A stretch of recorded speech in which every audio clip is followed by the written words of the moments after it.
Welcome to the Wonder Women's Collective podcast. I'm your host, Gracie Hintz, and I am so psyched that you are tuning in today. First of all, before we jump into the episode, if you could take one moment to star us or heart us on Spotify or Apple Music or wherever the heck it is that you're listening in today, that would be amazing. These little reviews and comments and things go a long ways for me making this podcast.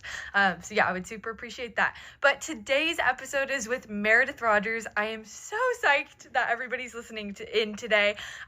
You might have seen Meredith on Instagram. Her and her friend Shay are making this wonderful surf film in the Northeast, focusing on women surfing the Northeast. And it's just wonderful, and it brings a smile to my face every time I even think about it. So you should check out her Instagram. I think it's just Meredith Rodgers or A-Train Studios, and follow along the wonderful making of this surf film. But Meredith is a filmmaker. She actually spent this last year following the Clipper sailing race and was the onboard reporter. And so today in our episode, we chat about her experience sailing around the world, which is just crazy. And I am personally so inspired by Meredith and the way that she talks just so confidently about anything that she sets her mind to. So stay tuned. It's a wonderful, wonderful conversation. And then also stay tuned because we're going to do a second episode and have Shay on the podcast as well and talk a little bit more in depth about the surf film and what all is going into that. But I hope that you enjoy this episode, and I had so much fun recording it. There's lots of giggles and laughs and all good things. So yeah, without further ado, here's our conversation.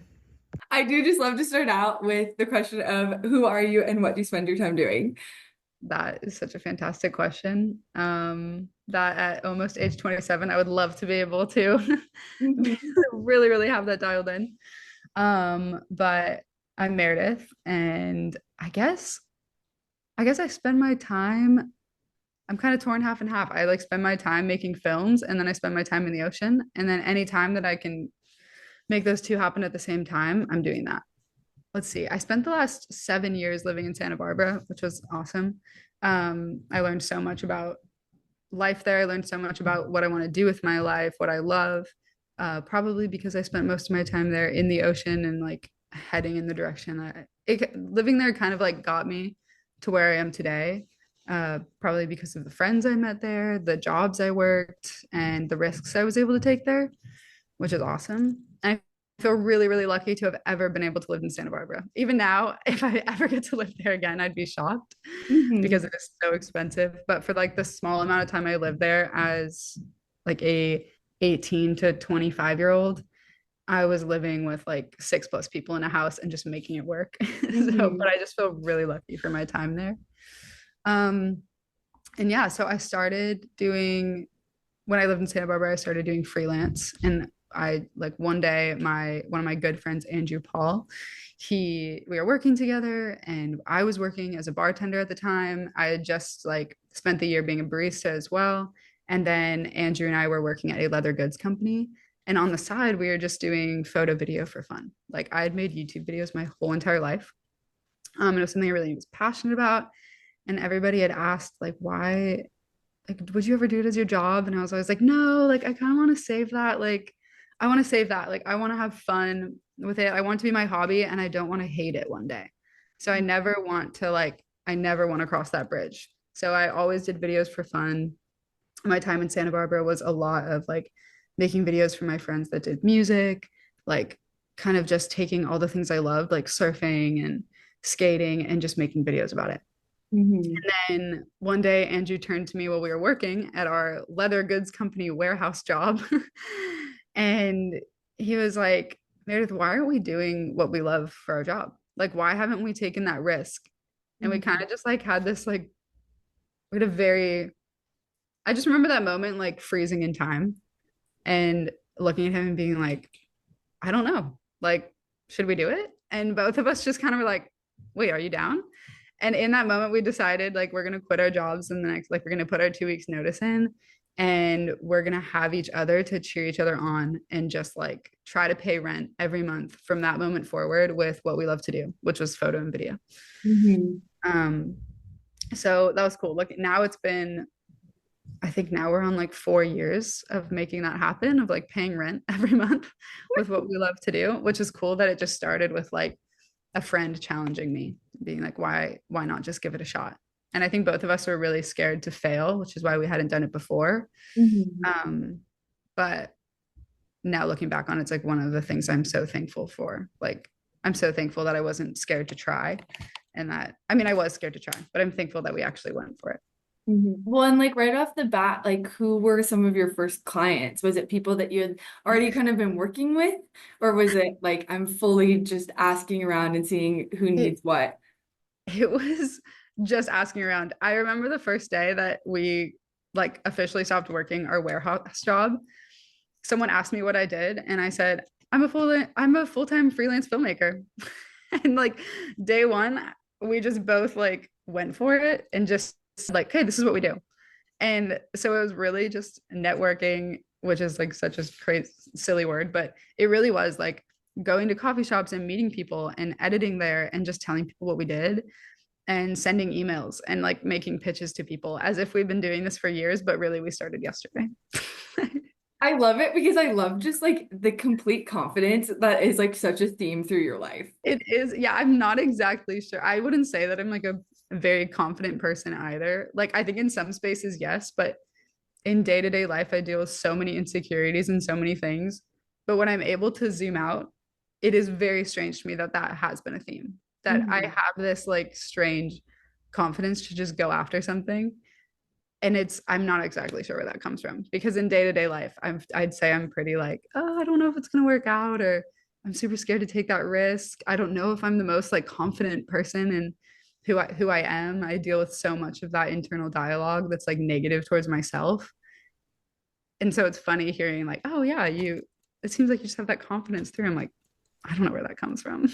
Yeah. Well, I mean, it seems like it's been working so far. So that's good.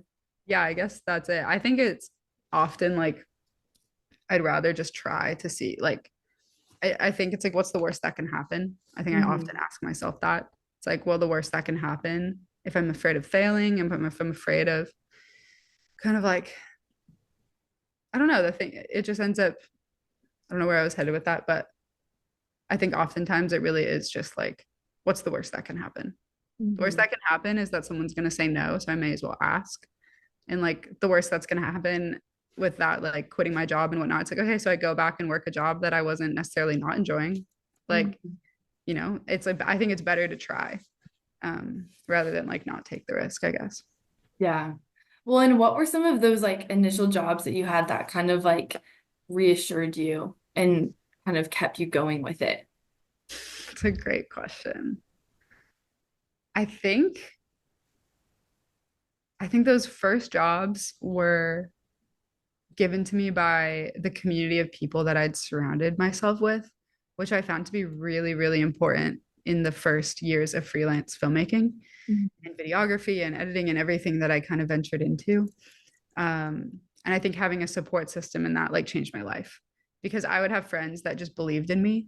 And thankfully, I was surrounded by amazing people that just did stuff they were passionate about and, you know, wanted to make videos about. They wanted like content for releasing music, content for making like short films, or maybe they were into a creative endeavor that we could collaborate on.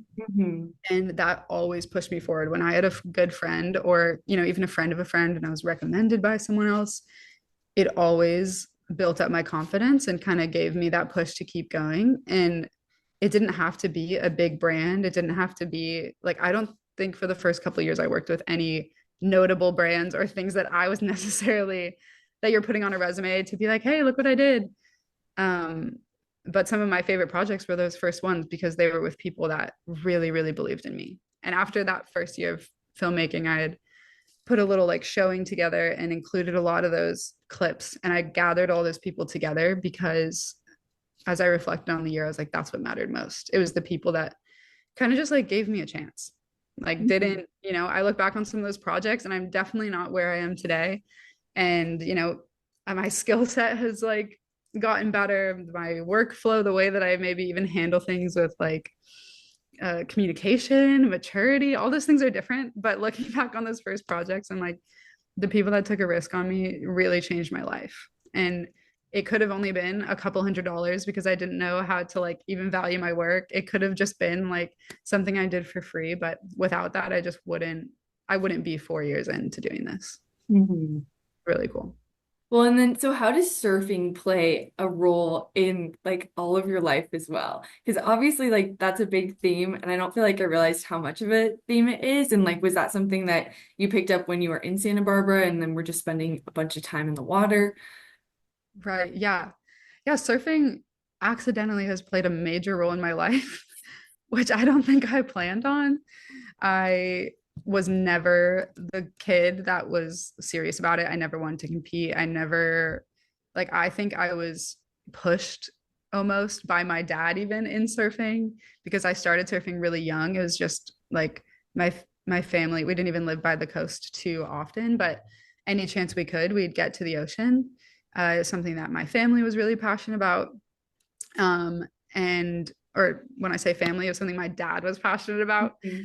My brothers ended up not being passionate about the ocean. My mom like loves it, but isn't a total like like she's not surfing or anything. So it was something that I think my dad tried to get us involved in and just like share what he loved, literally out of the overflow of his like love for the ocean and passion. Um, and so but even in that, I was always a really really scared kid. Like I'd paddle out with my dad, I would never want to go past the break. Like I was pushed into it and I was introduced and I was like, oh, this is really cool, I like it, but I was really never that serious. Like it was just kind of fun. I like frolicked in the ocean, and I think when I look back on it, it's where I learned, maybe it is where I learned some of that confidence and where I learned how to be like so self-assured because of the ways that I was like pushed into such an out of control environment, which is the sea. Mhm. And it's funny though, because my whole life it was my like greatest fear, like the open ocean. And I remember early memories of getting out there and having my dad be like, hey, paddle for that one. I would be way too terrified and I would never want to do it. So to me, surfing was not something that was gonna like stick. It was just like, yeah, okay, cool. Like we do this on the weekends with my family. I guess I'm like, I'm not independent, so I'm going with them.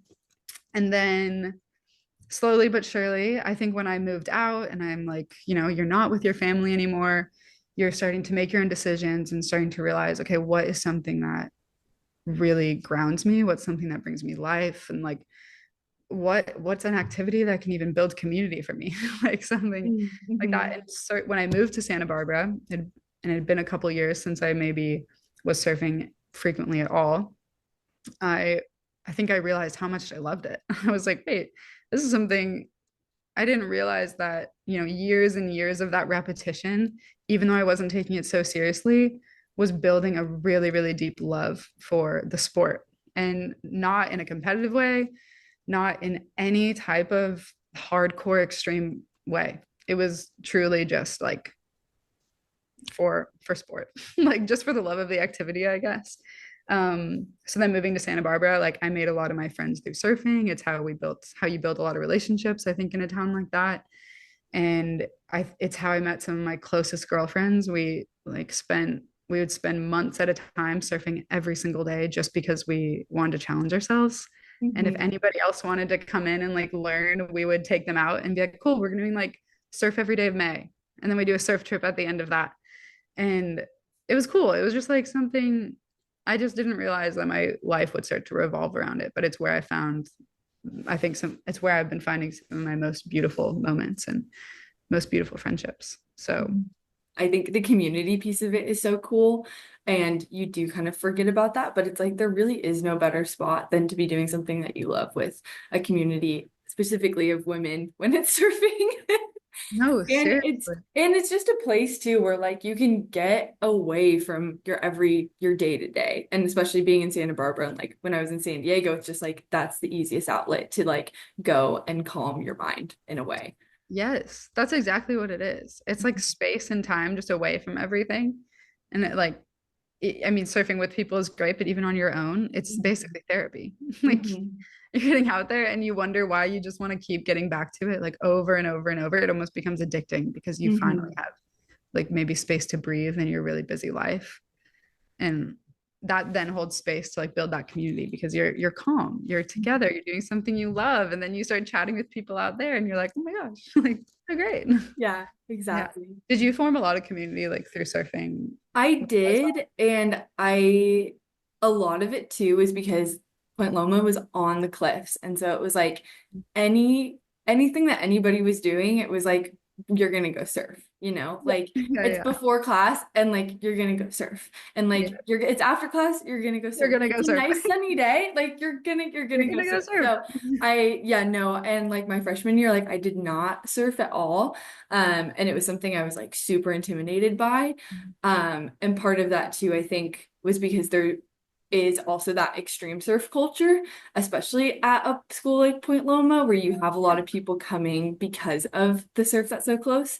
And so it was my sophomore year that I actually like got a longboard, and I had like been trying to surf a shortboard, and it was just like It's like not not a good way to like get into it.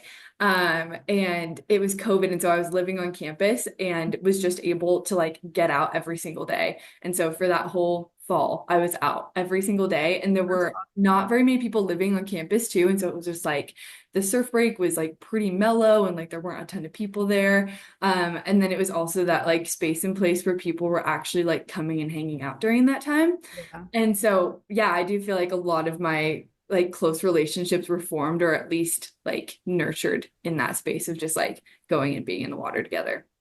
It's so cool. And when you Yeah. have a shared activity, you're just finding that you find people that are just as crazy as you are Hmm. or like-minded and that are going to Hmm. sacrifice time and maybe even like reschedule things for waves. And that's just a Yep. funny thing. Like Oh my if gosh, you're kind yeah. of like all focused on the same thing, you do bond really quickly and you have something you just get so excited about. Hmm. I think that's why it's easier maybe to form those friendships around a shared activity or something like that. Which it Yeah. probably could be anything. Surfing's just special. It's so special. But it It's was just always so tough because like I'd like be driving to class, and then you like look out at the waves and you're like, oh my gosh, like I could just skip class right now. yeah, it's so crazy. And growing up, I was like, yeah, I'm never that serious about it. Even in Santa Barbara, like the culture of surfing can be pretty Intense. intense or Hmm. like all consuming. And I was always like, I just like don't want to be that person. I'm like, I'm fine. I'm just like chill, I'm like, I just like go out there for fun. And then like slowly over the years, I'm that person that's driving on the freeway, like it looks so good. Like I should just like cancel what I'm doing right now and get out there. Like, Yeah. No, you're I like, feel like I no, went I've through that become phase. And then like honestly now I feel like it's nice like taking a step back too, where it's like I'm not as easily able to surf. And so now I feel like I can kind of just see it as is rather than like being yeah, super involved in that world, which is cool. it's nice. Okay, so then you decide that you're gonna sail around the world. Yeah, it's kind of crazy. I mean, yeah, I guess I did. One day I Yeah. was like, I'm gonna do this. Hmm. And nothing's gonna stop me. Well, even though a lot of things almost stopped me, but it But is, they didn't. yeah, the beginning. Should I start from the beginning of like it being a childhood dream and Yeah. Yeah, make it because sailing is that whole other piece of like the ocean where you have surfing and then you have the sailing and yeah, dreams totally. to stay around the world. Yeah, that might help like link it together. Because I think Yeah. so much of my interest in sailing and the ocean and everything came from those early memories of surfing and being so terrified of the ocean. Hmm. And I think I saw that it's really interesting. I saw the thing that I was afraid of most and thought, if I can conquer that, then I can do anything. Like if if that's what I'm most terrified of, then I want to go for it. Hmm. That logic still makes no sense to me. Like when I'm talking about it, when I'm sharing it with people, I'm like, that doesn't make any sense. But I felt like something that I had to do. And so as a kid, I had made a list. I'm not this had to be before I was really even passionate about surfing. This had to be before I had any other really dreams and goals in my life because I think I made this list when I was 10 years old that was like things to do before I die. And like I remember so vividly like sitting on my bed, I'm writing my little notebook and you're 10 and you're like, I can dream anything right now. And you have yet to be like discouraged by the world of being an adult. You have yet to know like what it costs to do something and how life actually works. So that list was full of things that, could be impossible to kind of just the average person or someone who's maybe even 18-year-old Meredith probably looked at that and been like, yeah, I don't know what she was thinking. But it was like the innocence. It was the innocence of like being 10 and wanting to adventure and like growing up reading National Geographic magazines and now being introduced to the surf world. And like, I think I just had a sense of wonder about it. So I never had access to sailing. I think sailing, at least in my perspective and like how growing up, it's been a really inaccessible sport. It's been something that I was always kind of like, oh, that'd be really cool if I got to do that one day, but really never had the opportunity to. And even though that was the case, it was something that intrigued me so much that I guess at 10, I felt the need to like write on that list. Number 7 was sail around the world. And it was like, cool. So before I die, I guess I'm sailing around the world. That was like one of my things. I don't think as a 10-year-old, I thought that needed to happen before I was 25, but it was kind of like one day it's going to happen. And that is actually like that. I think that childhood sense of wonder and like that list and the curiosity that I had as a kid, I think is really what pushed me to actually do it. Like, I think like doing it for younger Meredith and doing it for this, like, yeah, the young version of Meredith that just like wasn't discouraged yet, that wasn't disappointed, that wasn't held back. I was like, I need to do this for her. So I'm glad that I wrote that down actually. And like, I had proof, you know. Do like you still have that list? I do still have it somewhere. It's in like my I think at a box at my parents' house or something, like in a little notebook. But yeah. So you were in Santa Barbara, and like at what point did you decide, okay, I'm doing film, I have this skill set, I still really want to sail around the world. I'm going to put the two of these together and start looking for an opportunity to do it. Okay, yes, good. See, these questions help. The way you frame it, great job. You're great at your job. Yeah, so I think around like age 20, I think I was 22, I was living in Santa Barbara. I had just started, oh no, okay, reset. I'm 22, I'm living in Santa Barbara, and I have not started freelance filmmaking yet. So this is before my friend had asked me if I wanted to quit my job. This is probably like 6 months prior. And I was in one of those difficult spots in life where I didn't know what to do next. You know, like film full time wasn't really a thing I was pursuing. I felt very directionless. And honestly, I was really heartbroken at that time. And it was one of those just like, I remember sitting with myself being like, I just need a new dream. I just need something to push me forward out of this like mess and out of feeling stuck. And when I was thinking about that list popped into my mind. The list I made when I was like 10 years old. I have no idea. I hadn't thought about it in years. And I think about that list and I was going over it in my head and I'm like looking through everything to find it. Like, okay, like what was on this list? Why is this so important? And then number 7 was sail around the world. And that, like, there were tons of things on that list, but that one, I remember seeing it and I was like, that's the most impossible one on this list. So if I can do that one, I can do all of the others. So I chose that one. And like that night, I started researching, like my life depended on it. I was like, how does someone with no sailing experience sail around the world? Like, I'm just like Googling, like, how does this happen?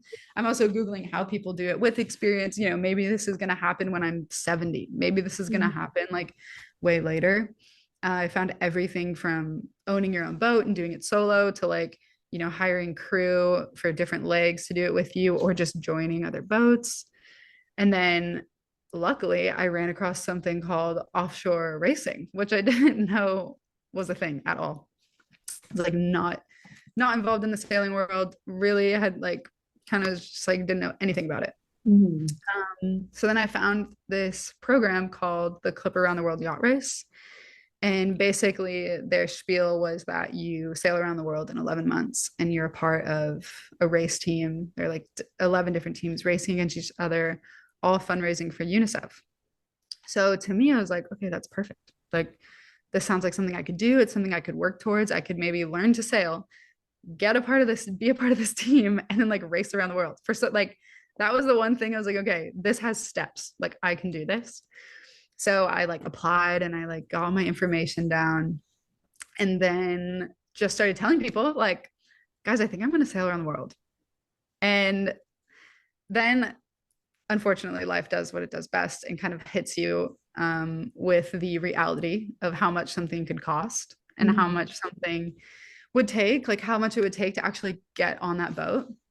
And at age 22, I had $0 to my name and was not thinking, it was just like impossible. Well, and And were I, you looking at doing more of the like competing and being like not from the photo video side of things? yeah, I was Okay. only interested in, I was like, I just have to get on the boat. So Okay. since I wasn't freelancing at the time, that wasn't my first thought. And I had seen a lot of like media, and I'm seeing photos and videos from all these different things as I'm researching it, but it had not yet clicked that that could be me doing that. Mm-hmm. So I was purely there, like I was trying to just find a way to be a part of the crew. And I was more interested actually in the sailing than I was in any film related thing at the time.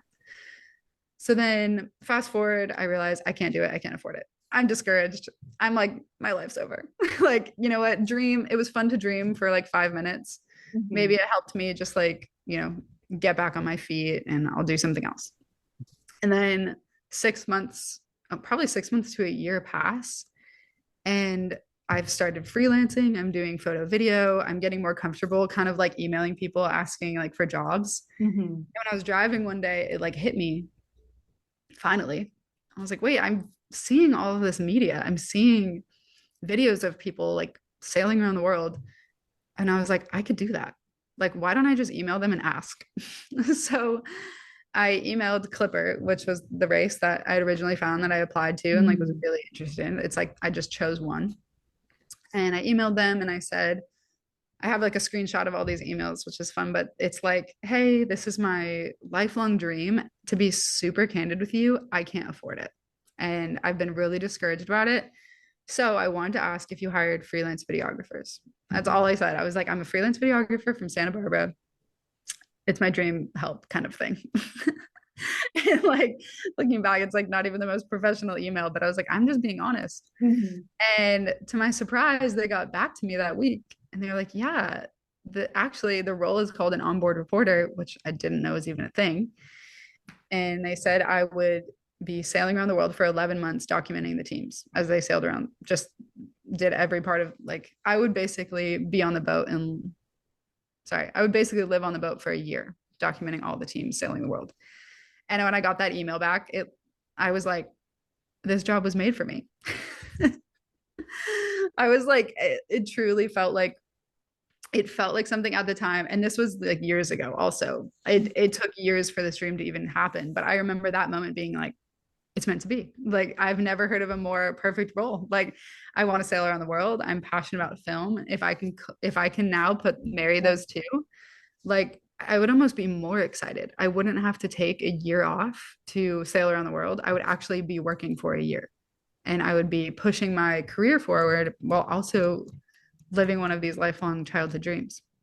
Mm-hmm. So it like to me made perfect sense. And from that moment I got that email, I did not give up. And I think that was amidst COVID. And I remember getting another email after that was like, sorry, everything's delayed, like because of COVID. We're actually not hiring people. So another like kind of punch to the gut where you're like, okay, no worries, but really devastated.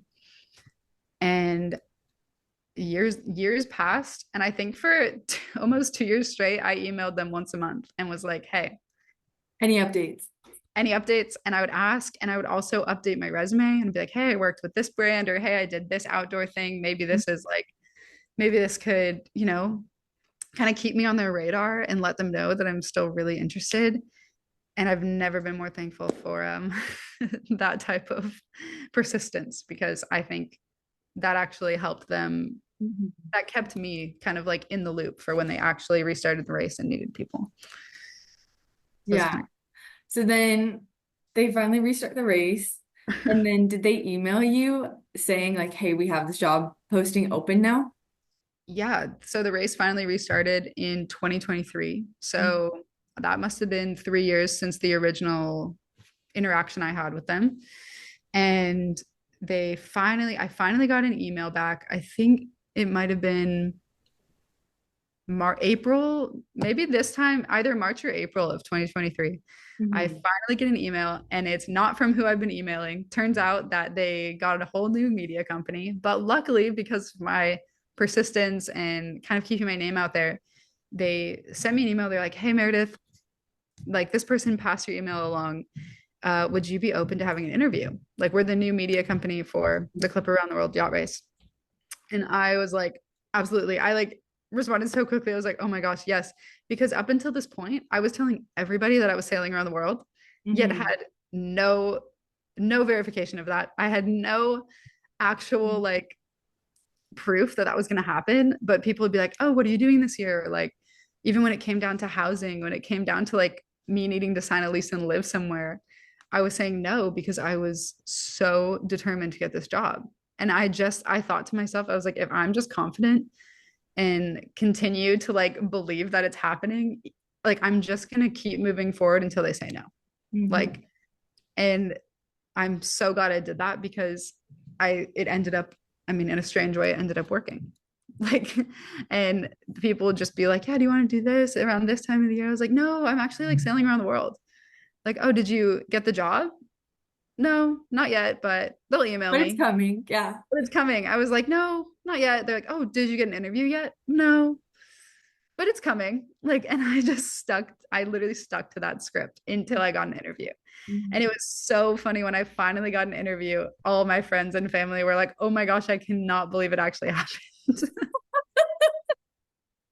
And I was like, I was ready. I knew it was going to happen. It was just a matter of time. I was like, they're going to reach out to me. I just have to be patient. Yeah. So they finally reached out to me, and the race is supposed to start in September of 2023. It's already like April now. I get an interview. I think it goes really well. We have a great time chatting about it. And then they reached out again like a week later. I got an email that said like, hey, unfortunately, we've chosen the two people that are going to sail around the world. You can be a fill-in if you want, basically. And I bawled my little eyes out. Yeah. I had put kind of like everything into this. And I had, you know, I've been telling everybody for months, for years, I've been only talking about this. This is something that I had like built up, you know, maybe even if I just built it up in my head, like my expectations through the roof. I knew that it could be a no, and I kept myself open to that. But because my mindset was like, I'm going to keep going until they say no and believe that it's happening, it felt like the world crumbled on top of me when they said that I was not the person sailing around the world.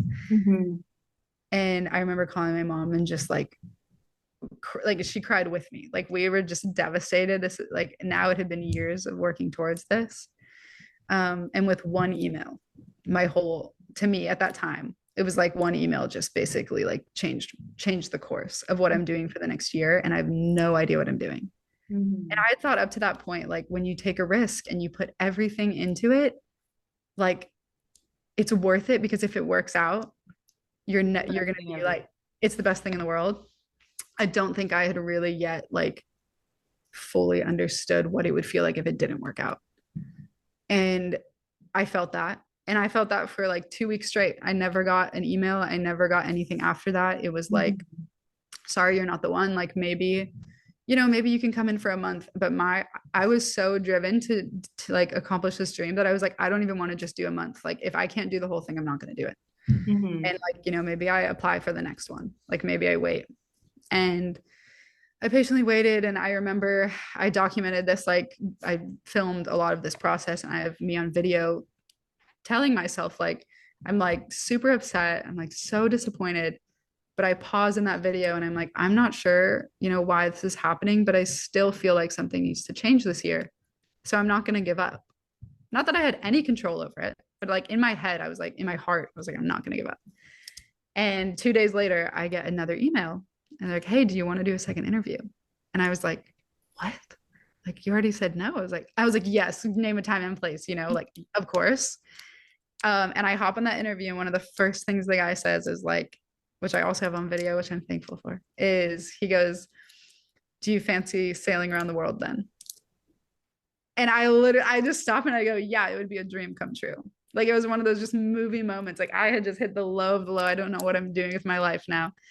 And then turns out, like, really sticking to what you want to do and like just having, like, not giving up, like, paid off. And I remember walking out of my room after that interview, and my roommates are home, and I go like, guys, I got the job. And everyone just like, like gasps. And everyone's like, wait, what? Like, no way. And then from that moment on, like everything was fast tracked because the race was starting in September. I don't think I had that interview that actually said I got the job until June. Oh, wow. But I was still ready. Like I hadn't signed a lease. Mhm. There were all these things that make sense where I felt like I wasn't supposed to sign a lease. I felt like I was supposed to start getting rid of my stuff and that I was going to get rid of my car. Like all of Mhm. these things all of a sudden made sense. So within a day, I like gave my car away. All my stuff was basically ready to be either donated, sold, or like moved to my family's house. Mhm. And I didn't have to back out of a lease. Like I was completely free.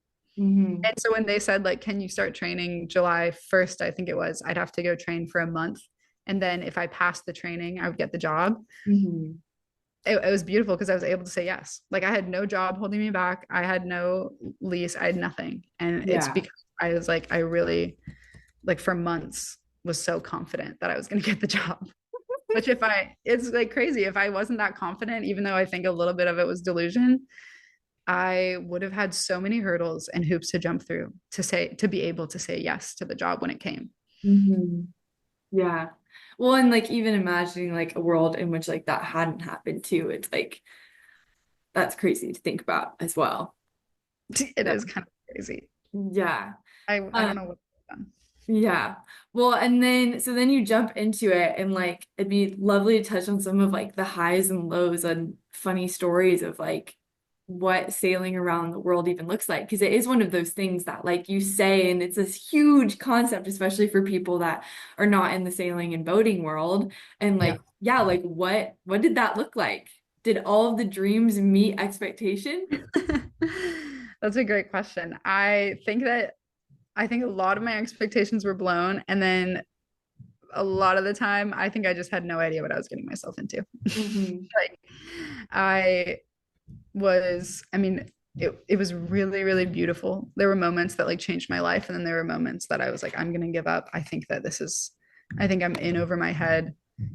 Why would I decide to do this? You know? Hmm. And I mean, it's interesting. I never actually wanted to like get off the boat. I never wanted to quit, but I did hit like my breaking point. I never, Hmm. the breaking point never led me to needing to give up, but I definitely hit it. What was the breaking point? Breaking point, there were a few. There were a few. I mean, a year at sea is not something that's easy, and especially not coming from a background of like, I think the most I'd ever done is like one night on a boat.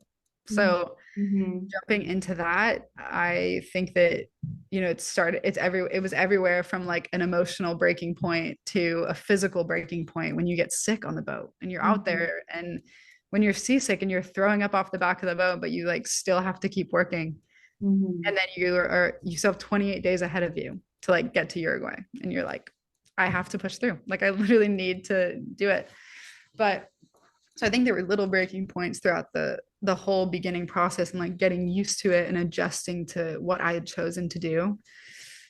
Even the first race I did, like when I got to shore, I remember just like crying with my dad because I was scared that I got myself into something that could potentially not could potentially did put me in a life-threatening situation. Like I had, even after the first race, I had seen people go overboard. I had seen, we hit big storms already, and I was only 1 week into an 11-month journey. Um, but I think like it's really interesting. My breaking point never came from the sailing, and it never came from the 10-meter waves we saw. It never came from the freezing cold conditions or the heat or being sick on board. A lot of my breaking point actually came from the work that I did, Hmm. and kind of like how I was managed, how the whole like how the how the environment was to work in, basically. Because it was it's not only, I mean, it's extreme to just be on a boat for a month at a time. It's extreme to cross an ocean. You're facing, every variable and you're also living with 24 people in really close quarters. That alone is like the craziest social experiment known to man. Mm-hmm. And you're like I said, you're fighting seasickness. If one person gets sick, everyone's sick. Like there's just like 1,000 things that are hard. You haven't showered in 30 days. So I was taking all that and I was doing all that for the first time. And then I was also working more than I've ever worked in my life. And, you know, I was working maybe like, it kind of felt like 24/7. You're kind of just on call as like the role that I played, being the onboard reporter. I had deliverables to do every single day and more than I'd ever done before, which was like sets of like edited photos per day, a 2-minute video, sometimes every single day, documenting the race to like keep people updated with what was going on, written reports. And you're kind of like, you're a part of the crew, but you're not directly part of the crew. So you're also trying to be a professional representation of the company while you're on board this intense in this ecosystem that's constantly moving and constantly evolving and challenging you. Mm-hmm. So my breaking point, I remember, came probably like when we had 6 months left. And I definitely had asked myself, like, can I keep going? And like, what's the reason? And I think I was just completely burnt out. I think I had hit the point of like, I guess at that point, working 180 days basically straight, like, you're waking up at 3 a.m. Whenever anybody needs you, you're like up on deck, camera around my neck, life jacket on before I'm even awake, basically, and just like Mm-hmm. running up to document what's going on. So yeah, I think I just hit an extreme version of burnout that I didn't expect, that I Mm-hmm. just wasn't prepared for. And if I was just sailing, I think I could have done it for a lot longer. But the work and even the ways that I treated myself and the expectations I had over myself and like the perfectionism I was dealing with in that space, because I'd never done it before, I had just kind of like broke me. Mhm. Well, and were you working directly with any other people in the media space? I remember you were saying like it would be challenging to be on the boat and like be in this like very unique, almost like other role where then everybody else is doing something totally different. So it's like you understand their world, but like they're not totally understanding your world and what you're going through. Yeah, no, that's a perfect way to put it, is that I was playing both roles where I'm like a crew, I'm able to sail, I understand their role completely, almost to the point where I'm, because I'm documenting what's going on, I'm actually anticipating what's about to happen before it happens as well. And like Mhm. I'm asking questions, I'm getting to know the space in a whole, where, from their perspective, then I was just kind of like doing my own thing. And so it did feel pretty isolating at sometimes. I had coworkers I could email, and like there was always one other onboard reporter on one of the other team's boats that would kind of cycle through. But I was also the only one that did around the world. So my coworkers would even come and go. And that comes with like getting to know new people and then them having the new experience. And then I've been there the whole time. Mhm. And yeah, just like it did feel like sometimes you were just all alone out there. Like when something broke, when you were disappointed in maybe like your creative work, your output, what was happening, there really wasn't anyone to talk to about it. And you had to really like push through that moment by yourself. And when on land, if something happens and you're discouraged or maybe equipment breaks or something, like, okay, you can go down the street or you can order it on Amazon, you can like get a repair quickly, maybe you're working with a team. Mhm. Out there it was like I'm fully self-reliant, and also if something breaks, if something happens that's out of my control, I can't do anything, I can't do a thing but like sit in my discouragement sometimes. So Mhm. I think that was a very difficult part of the role that I didn't expect, and I couldn't have anticipated. Mhm. Do you think going into the year you were also kind of looking for that breaking point? I feel like with that kind of like arch of like, okay, this is on my list of things that I'm going to do before I'm going to die. And like having that in the back of your head of this is going to be the most challenging to achieve. I feel like that kind of comes with the expectation of like, this could be the hardest thing that I do in my life. And like kind of like, and like what you're saying, like too, of like, okay, and I'm like seeking that out. And like, I don't know, in the back of my head, I'm just like, I do feel like that's kind of like, you're almost like looking for that in a way of like, what am I capable of? And like, what can I do? Yeah. And like, what is that point that like I just shut down? No, it's Mhm. true. And I don't think I saw that in myself. I don't think I would have told that to people when I was doing it. You know, it's like, oh, this is my dream. Like, I'm, you know, I'm not saying like I'm looking for my breaking point. And I'm trying to see what I'm made of, you know, like, Yeah. but I think everyone that I sailed with, that was actually something I could see as a through line.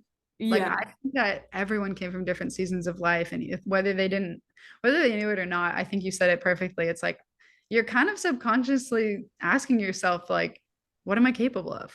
And can I Mhm. do this? And I think I'm seeing that in myself in the way that I said, like, you know, if I can do this, I can do anything. So I think I Mhm. was curious, like, especially after, you know, making this decision to do something. I made the decision to sail around the world after I was in like a really difficult part of my life, like chapter of my life. And I think I was looking for that confidence. And I think I was looking for like almost like proof that I was capable, like proof that I was like something I could look back on and be like, you know what, when things get hard after this, I can remember that I like sailed around the world, or I can like, I have living proof that I can actually, you know, like work harder than I thought I ever could. That I am like, I'm a version of Meredith that like younger Meredith would be proud of. And, you know, I don't think that like the best way to go about life is like striving or trying to like define yourself of these things. But I think it's important to be able to see what you're capable of, to see who you are at your breaking point. And Mhm. I think I got a lot of clarity of that from that.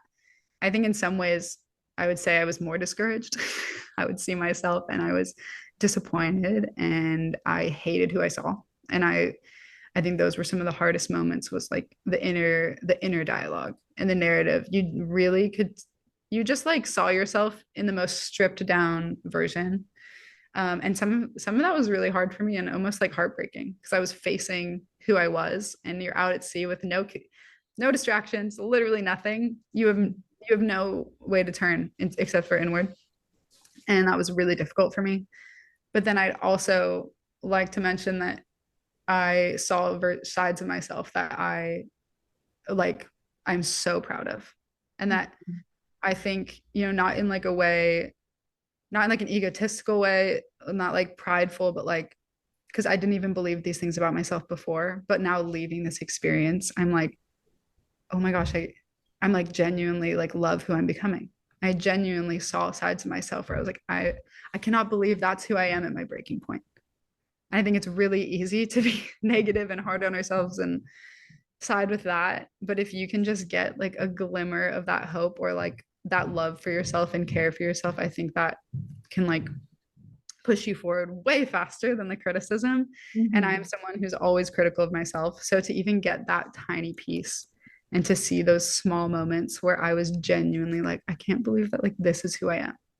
And I can actually be proud of that. And I can actually like, I can hold that. I can hold both like my disappointment and my discouragement and my self-criticism, and like the love that I can have for my, like they can all exist at once. And I'd hope that maybe, you know, the love and care I have for myself gets a little like bigger. But yeah, I don't know. I don't think I didn't think about that before leaving. And then after sailing around the world, I was like, yeah, I definitely did that for a reason. Mhm. And I think it's something I'm still processing, which is really interesting. And like, it's funny, you kind of don't know it. You don't know that you're going in to challenge yourself, or you know it's going to be hard. You're like aware this is going to be the hardest thing I do in my life, but I didn't see myself as someone who was like chasing the like thrill like that hardcore, you know? And then I realized like you're choosing like the hardest thing you're going to do in your life. Like you really want it to break you. Like Mhm. if I got to the end of this and I hadn't hit my breaking point and I went 11 months around the world doing something, the most uncomfortable thing I could think about doing, and I didn't see those sides of myself, I would have been disappointed. And I Mhm. saw that in action when we were crossing the North Pacific. And luckily, I was on board one of the boats with like one of my good friends, and was with a team that I like really loved. And we were probably like 3/4 away across the North Pacific from China to Seattle. And Mhm. we hadn't yet seen like massive waves. Like we didn't have the crazy, crazy storms that we expected, because the North Pacific was like led up to be this like Freeze. one of the For North hardest crossings Pacific. ever. Yeah, and it still is, depending on when you Yeah. cross, depending on weather, literally anything could happen. Yeah. It's insane. I think when we were there, we were like we were closer to like the space station than any actual human Mm-hmm. in the world. So you're out there. And I think it's funny because 3/4 of the way through, we hadn't really been like, we're probably 8 months into sailing around the world now. Like everyone's pretty comfortable. Mm-hmm. And we were disappointed that we basically like weren't in a near-death experience. Like we were like, because we had all like, we're all Yeah, at that point. We're like, no, we are looking for a breaking point. And we'd right. been challenged to that point and we'd survived and we'd done it. So that breaking Mhm. point kept getting higher. And that like, I'm not an adrenaline junkie, but I saw it in myself where, they'd be like, oh, Meredith, the waves are crazy. Do you want to come film? And I was like, how big are they? And they're like, I don't know, maybe like 6 meters. I was like, oh, okay, like call me when they're like 8 to 10. Like, Mm-hmm. but it's just crazy that that like limit continues. And I think I'm just like, oh, I'm disappointed that I didn't like nearly die across the North Pacific. That's crazy. But I think Mm-hmm. it showed that everyone was looking for that. Like they didn't want to admit it sometimes, but it's like, no, you want to see how you're going to react, how you're going to, and you want to see yourself after that as well. Uh, Mm-hmm. so it was interesting. Well, and like the people and community just like feeding off of that as well, where like had it been your first month of sailing around the world, you probably wouldn't have had that mentality of like, oh my gosh, like what's the, I don't know. Oh, absolutely not. I was like, I'm not even gonna go to like the front of the boat is like, Mm-hmm. where all the sail changes happen. And it's a pretty dangerous part of the boat, depending on like how many like Mm-hmm. hundreds of gallons of water are like flying over the deck. In the beginning, I was like, yeah, I don't really need to do that. It's fine. Like, I don't want to like, I'm not here to die. By Mm-hmm. the end, it was my favorite spot. And I'm like, all right, who's coming to the foredeck with me? Let's get in the shot.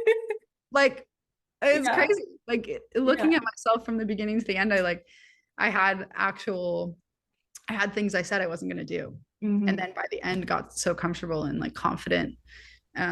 Hopefully not to a fault where I'd put myself in a dangerous situation, but I think more of like, oh, actually I'm more capable than I think. And I Mm-hmm. saw that happen in the ways that I was filming, the ways that I was creating, and then also the ways that I lived on board and the way I communicated with the people around me, and then how I interacted with the boat itself. So as the year was coming to a close and the year sailing was wrapping up around the world, was it something that in the back of your head you were like, okay, I could see myself doing this again? Or was it like, okay, nope, I've done my 1 year around the world and I'm ready to move on to the next thing? Oh, that's a really good question. When I hit my breaking points, I was like, get me off this boat. I'm never doing this again. Mm-hmm. Like, why am I here? And I think everybody had that. But then the ocean has a really interesting way of drawing you back. And, for all the moments that like broke me and all the Mm-hmm. difficult times, like I'd say the good outweighed the bad no matter what. Um, and so the whole time I kept kind of an open like I was pretty open with the idea of coming back and returning because I think something like this changes you for the better. I don't think you can really go back. You you are changed and you're like the way you perceive the world and what you desire and now what I'm craving is different. And so by the end, I think I was kind of ready for that. I knew that I needed time and space away. And everything that I took for granted in my normal life, like a shower and, sleeping in or just going to a coffee shop with friends, going out to dinner. I was just on a boat for 11 months. Like we had time on land, but like normal life just really wasn't it just wasn't happening around me. So what I knew I needed was to connect with my friends again. I needed to have some sort of a rhythm and a pattern. Like I was craving consistency because I had now been traveling for over a year, not having anywhere to live. So I think when I did end it, I was so ready. And I Mm-hmm. remember telling my parents it's the hardest thing I've ever done and like weeping when the race ended. And I was like, I don't even want to see my camera. I don't want to look at a boat. Like I actually need space.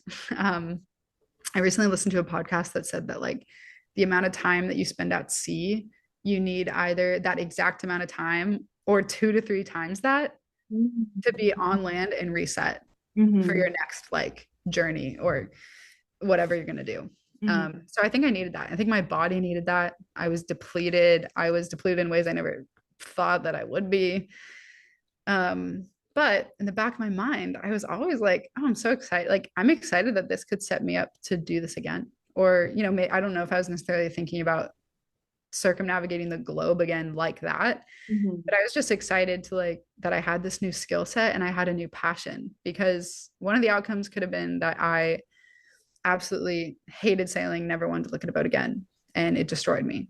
But then the other option was that I had found something and found a passion and a hobby and like a new skill set that I'd want to do for the rest of my life. And I think the latter is true. And I think I was like, to find something like that at like 25, 26 too, feels very special. I think a lot of those things kind of come from childhood, but I've now found something that I want to be a part of my life for years to come. So if there's any way for me to like get involved or get back out there, I've been looking for them. And I've been like sending my little pitch emails and being like, hey, this is my experience. Like, can I get on your boat?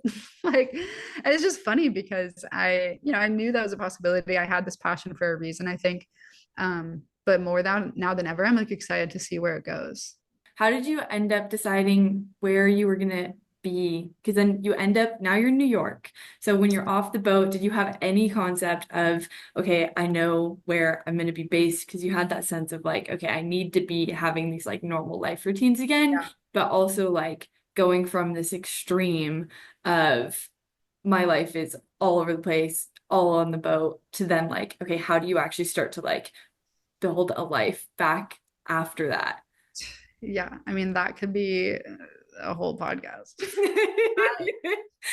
Life after, it's funny that they called them like race supporters through your time, like your family and the people that would be there for you. And I Mhm. remember telling everyone after, I was like, you guys loved the support during, but really I was living my dream. I was like doing all this stuff and it was great, but I need your support after the race more than I needed it during it. Like, Mhm. I think the type of, it's different for everybody, but I think there is a level of depression that sets in after you've maybe accomplished something that you've been working towards for years and you don't know what's next. You've spent the last like few years like bopping around, not having a consistent address, not having anything consistent in your life except for the people that you're with and the boat that you're on. So I think the adjustment back has been one of the hardest parts. And it's taking so much longer than I thought. And I expected, I was really, really excited about life after, because you're on the boat and you're stuck in like 70 square feet, not square feet, you're just stuck within this tiny little bubble of life. Mhm. And I remember feeling so excited about like what's next, what's going to happen. Like, I feel like I'm on top of the world. I have all this confidence bubbling out of me. And then a couple months after the race, it slowly started like when big decisions had to be made or things that were out of my control happened to me. And then my life was all of a sudden heading in a new direction. I felt like that might have been my breaking point. Like those moments after, like Mhm. settling back into normal life and not really knowing what that's supposed to look like or who you're supposed to be after that. And, you know, like not having a home, I had moved before the race. So the last few months has just been like, honestly, probably been just as challenging as sailing around the world. And I wrote that in one of my blogs, and it was really interesting to be so honest with myself, where I said like, I would sail around the world again because it's easier than this. It's like easier than really having to face what's going on. It's easier when you just do 4 things in a day and you're out at sea and your whole life revolves around the weather, what's happening on board, and the people that are right in front of you. Mhm. And then getting back into life where you have 1,000 things coming in your direction, you have big decisions to be made. And now I'm having to figure out what my next steps are. I'm like, get me back on the boat. Like, get me back out there. It was so much easier. Um, so yeah, I decided that once again, I was faced with the decision, like, do I do what's easy? Do I do what's comfortable? Or do I take another risk and take the chance? So I'm not like really permanent anywhere, like post race. Um, do I do the next hardest thing? Once again, I do not know why. I'm not sure why I keep making these decisions. I think it's because I do see the payoff eventually, and I know that it's worth it, but it hurts like hell. But I Mhm. decided I'd wanted to move to New York for like years of my life. I'd spent a lot of time here doing projects, and I had a couple really good friends here that we wanted to do film with. And we can talk about it in the next episode, but one of my good friends, Shay, and I really wanted to make a film together. And we FaceTimed the entire time that I was out at sea. Like every time I was on land, we would FaceTime. And so this idea of New York and finally moving here, because I had said I would do it after I'd sail around the world, that I kind of just felt like it was now or never. Like I wasn't as excited about living in a city anymore because I had just lived outside for a year. It really made no sense to me. I was like, but I love the ocean and I want to be outside and I want to do this. And I can feel my desires and like I can feel my life changing. I can feel who I am changing. So I may as well do it now and like go for it. And again, like do something for younger Meredith because this is a dream that she had. So, if I can kind of stay true to that, then I think it'll be worth it in the end, no matter what happens. So I decided instead of going back to comfortable, sunny, beautiful Santa Barbara where all my friends lived, to continue on the change. Like my life was already changing. I'd already ripped off the Band-Aid. I'd moved. I never wanted to leave Santa Barbara. But because I already did it, I was like, this might be the time. And I moved to New York in the dead of winter after living out at sea for a year. Yeah, don't recommend that. If you're listening to this and you're in that position, don't do it. It's been really freaking difficult. But yeah, all that to say, I think I'm finally turning the corner of like, it's starting to make sense, but it's taken months. And I think it will continue to take it probably will take like the time I was at sea plus 1 or 2 years to actually process like what the hell just happened and what I'm doing next. So now the surf film is being made. So long story short, because you'll have to listen to the next episode, is that I made it to New York and Shay and I decided that we were going to make a surf film through the winter. So it's something that, also not being able to surf all the time for a year at sea, actually, again, like when you don't have something, you realize how much you love it. So I came back to my normal life and was adjusting. And that was kind of my non-negotiable, was like, I need to live somewhere where I can surf and I can be in the water, which is so funny that New York City was even one of the choices. But when I was deciding to live here or not, I remember telling Shay, like, I'll move to New York, but we've got to surf through the winter. Like, we've got to do everything that we can to be in the ocean. Like, I'm going to need it. And so we bought thick wetsuits. We ended up going for it. And when I, like, literally from the day I moved here, we personally started getting out there and like started cold water surfing when we never had before. And then the idea of a surf film birthed out of that. So, okay, yeah. So for people who are listening, where can they find updates on the surf film and watch the vlogs?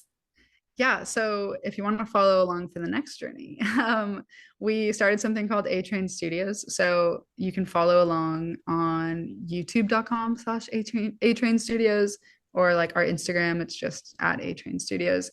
And then we also have a Substack that you can find through those, where we're doing like behind the scenes photos. We have like a photographer coming with us, where we talk about like all the girls and tell you who's in the film.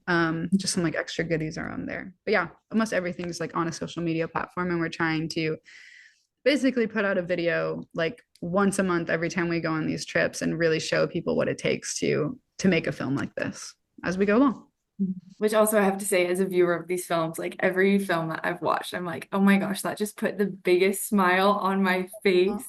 The girl power energy of the girls in the water, and just like the way that you guys are doing it is just it's done so well. So yeah, excited to see more and excited for part 2 of this story when we get Shay on the podcast as well.